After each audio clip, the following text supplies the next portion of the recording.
करके कह रहे कि जी 5 लाख रुपए ले लो मुआवजा और जो है राजीनामा कर लो। नमस्कार, द एबीसी न्यूज हरियाणा में मैं हूँ राज डाबला। आदमपुर में फिलहाल चुनाव चल रहे हैं और आपने पिछली एक वीडियो में देखा होगा कि टोहाना से एक महिला को जो है चलती ट्रेन से फेंका गया था। आज उसका एक रिश्तेदार यहाँ पर पहुंचा है। चुनाव चल रहे हैं और उस चुनाव के दौरान जो है जनता को एक मैसेज जो है देना चाहता है। फिलहाल पहले तो ये दिखाना चाहूँगा कि एक बाइक पर जो है पंपलेट या इश्तिहार के माध्यम से जो है यहाँ पर जो ये अपना मैसेज दे रहा है। इसमें ये साफ साफ मांग कर रहा है कि इसकी बहन मनदीप कौर हत्याकांड मामले में न्याय, मुआवजा और सुरक्षा प्रबंधों में देरी के लिए एक रोष यात्रा जो है इसके द्वारा निकाली गई है। फिलहाल बात करेंगे भाई से और ये बात करेंगे भाई जो पंपलेट पे लिखा है, भाई क्या मैसेज देना चाहते हो आप यहाँ पर? 1 सितंबर को मेरी बहन को चलती ट्रेन में से मेरे भांजा जो कि 9 वर्षीय है उसके सामने फेंक दिया जाता है, परंतु उसके बाद हम लगातार जो है न्याय की मांग कर रहे हैं। पहले तो 10 घंटे तक वो ट्रैक पे पड़ी रही, पुलिस का एक भी कर्मचारी जो है वो नहीं पहुंचा कि उसको जाकर के उठा लिया जाए वहां से। उसके बाद जब पोस्टमार्टम रिपोर्ट आई तो उसमें पता चला कि वो 4 घंटे जो है गिरने के बाद जिंदा रही है।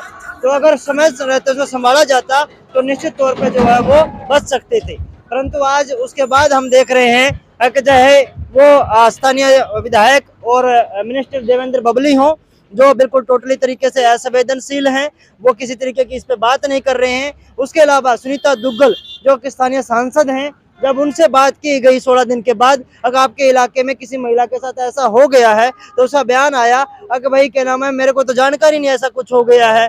और इतना ही नहीं, हम जो है चाहे वो उप मुख्यमंत्री दुष्यंत चौटाला हो, चाहे वो जो है मुख्यमंत्री खट्टर साहब हो या पीएमओ, गृह मंत्री या फिर अन्य जितने भी महकमे हैं, उन तमाम को लेटर भेज चुके, परंतु उसके बावजूद न्याय की लगातार गुहार लगा रहे हैं और वो न्याय जो है कहीं पे भी मिलता हुआ नजर नहीं आ रहा। आपको देख रहा होगा न्याय में देरी, मुआवजे में देरी, सुरक्षा प्रबंधों में देरी। 9 साल का बच्चा है छोटा सा मुख्य गवाह, परंतु जब लगातार हम मांग कर रहे हैं कि उसकी काउंसलिंग होनी चाहिए बच्चे की ताकि उसको साइकोलॉजिकल किसी तरीके का असर ना पड़े और साथ में जो है उसकी सुरक्षा प्रबंध होना चाहिए, परंतु प्रशासन और ये नेता जो है खामोश बैठे हैं, जबकि स्वयं के लिए ये इतनी जो है सिक्योरिटी लेकर के घूमते हैं। जब ये सारी चीजें नहीं हो रही थी तो हमने कैंडल मार्च निकाले अलग अलग शहरों में, काफी बड़ी संख्या में 6-7 हजार लोग जो है उन कैंडल मार्च के अंदर शामिल हुए, उससे कोई फर्क नहीं पड़ा। तो फिर हमने जो है धरने किए, प्रदर्शन किए अलग अलग शहरों में, उससे जब कोई असर नहीं पड़ा तो हमने अनशन किए, 24-24 घंटे के अनशन किए, उससे जब कोई असर नहीं पड़ा तो लगा अब शायद इन्हें वोट की राजनीति समझ आती है और वोट जो है आदमपुर के अंदर गिरने हैं, तो इसलिए वोट की चोट लोग जो है पहुंचा सके, उनको बता सके, इसलिए जो है आदमपुर की जनता के बीच गांव गांव जा रहा हूं, गली गली जा रहा हूं और लोगों से अपील कर रहा हूं कि ऐसे लोगों से सवाल करो जो संवेदनहीन है कि वो महिला सुरक्षा के ऊपर क्या करने जा रहे हैं। जब उससे भी कुछ ज्यादा फर्क पड़ता हुआ नजर नहीं आया क्योंकि ये मोटी चमड़ी के लोग हैं, इनको असर नहीं पड़ता है, तो फिर जो है आज आदमपुर में जितने भी प्रत्याशी खड़े हो रखे हैं उन सब के जो चुनाव वाले मुख्यालय हैं उनके सामने मैं आकर के खड़ा हुआ हूं। आपको दिखाई दे रहा होगा पीछे चौटाला साहब का है, उधर जो है लोकतंत्र सुरक्षा पार्टी का है, इधर जो है एक आम आदमी पार्टी कार्यालय भी आपको दिखाई दे रहा होगा। इससे पहले बीजेपी कार्यालय पे भी जाके मैं आया हूँ। बीजेपी के क्या उन्होंने बोला, अगर भाई ये कौन सी दुकान सजा करके यहाँ पे खड़ा है।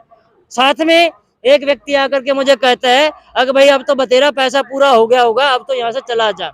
तो मैंने एक ही सवाल किया, अगर मैं चाहे उतना पैसे वाला नहीं हूँ, अपनी आंख, नाक, कान, किडनी जो है बेच करके मैं वो पैसा तुम्हें दूंगा, पर वही सारी चीजें जो है तुम अपने साथ करवा लो। मैं नहीं कहूंगा कि तुम अपनी बहन बेटी के साथ करवा लो, क्योंकि मैं एक भाई हूँ और किसी भी बहन बेटी के साथ ऐसा नहीं चाहता हूँ, तो तुम अपने साथ करवा लो। तो यहाँ वहाँ पे काफी हंगामा होता हुआ नजर आया। यानी कि मैं कुल मिला के बात कहना चाहता हूँ कि जो संवेदनहीन लोग हैं इनके बीच ये अलग जगाना चाहता हूँ, अगर अपनी बहन बेटियों को बचाना चाहते हो जो जिंदा है, तो निश्चित तौर पे आप लोगों को इन नेताओं से सवाल करना शुरू करना होगा, वरना ये एक दूसरे के ऊपर इसी तरीके से आरोप प्रत्यारोप लगाते रहेंगे और अपनी रोटियां सेकते रहेंगे। यहाँ पे मैंने साफ लिखा है, अगर बेटी बचाओ बेटी पढ़ाओ का नारा देते हैं, परंतु ना बेटी बचाते हैं ना बेटी पढ़ाते हैं, सिर्फ जो है चुनावी जुमलों में लोगों को बेवकूफ बनाते हैं। तो ये इन सब से हमें बचना है। और आप फिर सवाल कर सकते हैं, अगर सिर्फ ये क्यों लिखा है कि भाई सत्ताधारियों को वोट ना दो।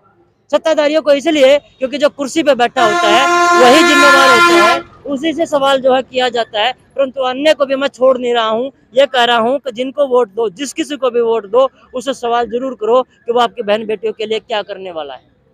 इससे रिगार्डिंग आप हरियाणा में महिला आयोग है उससे मिले हो राष्ट्रीय लेवल, महिला जब आयोग राष्ट्रीय लेवल पे जा चुके हो तो आप वहाँ भी आप जरूर मिले होंगे आपके। महिला आयोग को मैंने पत्र भेजा है, महिला बाल कल्याण मंत्रालय को जो है मैंने पत्र भेजा है, मैंने मानव आयोग को जो है पत्र भेजा है, मैंने मानव संसाधन मंत्रालय को पत्र जो है वो भेजा है। मतलब जो कार्रवाई जितनी हो सकती थी वो तमाम कर चुके। तो यानी कि ना जनता की समझ आती है बात उनको, ना जो है चिट्ठी पत्री की बात समझ में आती है उनको। अब क्या जो है डिमांड है आप? डिमांड ये है कि पहले तो चालान पेश हो, उसके बाद जो है फास्ट ट्रैक कोर्ट में केस चले, जल्द से जल्द न्याय मिले, और साथ के साथ जो है जो बच्चा मुख्य गवाह है उस बच्चे की सुरक्षा का और उसकी काउंसलिंग का जिम्मा, और 2 बच्चे हैं आश्रित, क्योंकि परिवार जो है उतना सक्षम नहीं है, तो उनकी जिम्मेवारी जो है शिक्षा की जिम्मेवारी प्रशासन ले, और साथ में परिवार की जो है भरण पोषण के लिए वो मुआवजा सरकार को अनाउंस करना चाहिए। फिलहाल आदमपुर में जो है अपना रोष प्रकट किया है इस भाई ने, और ये चाहता है कि जो है सरकार जल्द से जल्द इसकी सुनवाई करे, क्योंकि आरोपी को तो फिलहाल पुलिस पकड़ चुकी है, मगर जो मुख्य तथ्य है वो पुलिस पेश नहीं कर रही है अब तक। यही बात है ना जी? वो भी एक बात है कि वो तथ्य नहीं जो है जमा करवा रही कोर्ट के अंदर। परंतु यहाँ पे एक चीज और बता दूं, अगर यहाँ पे सिर्फ मनदीप कौर की लड़ाई नहीं लड़ रहा हूँ, आए दिन जिस तरीके से हरियाणा के अंदर महिलाओं के साथ रेप, छेड़छाड़, गुंडागर्दी और मार ने जैसे जो है घिनौनी हरकत हो रही हैं, तो ये जो जितने भी उम्मीदवार हैं ये खामोशी ओढ़े हुए हैं। मानसी का कांड जो है आपने सुना होगा, 7 दिन पहले या 10 दिन पहले जो है कैथल के अंदर रेप किया जाता है, मार दी जाती है। रोहतक के अंदर जो है दुर्गा कॉलोनी में एक बच्चे के साथ ऐसी ही घटना होती है।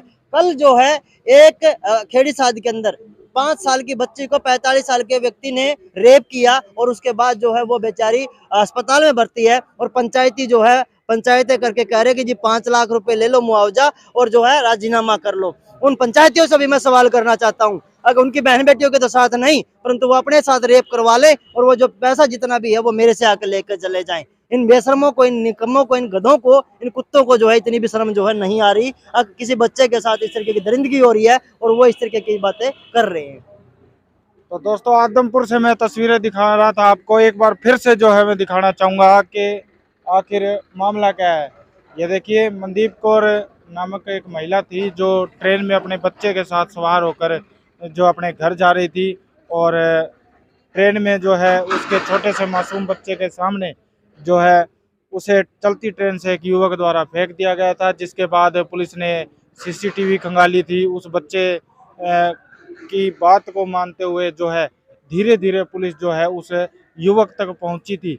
उसके बाद अब तक जो है भाई का कहना है कि मुझे इंसाफ नहीं मिला, न्याय में देरी हो रही है, मुआवजे में देरी हो रही है, सुरक्षा प्रबंधों में देरी हो रही है, और सबसे बड़ी बात जो है बीजेपी दफ्तर के बाद बाहर जो है जो जिस तरह का इसके साथ बिहेव किया गया है वो भी इसने खुद अपने मुंह से बताया। तो वीडियो को लाइक, शेयर, फॉलो जरूर करें। Thank you.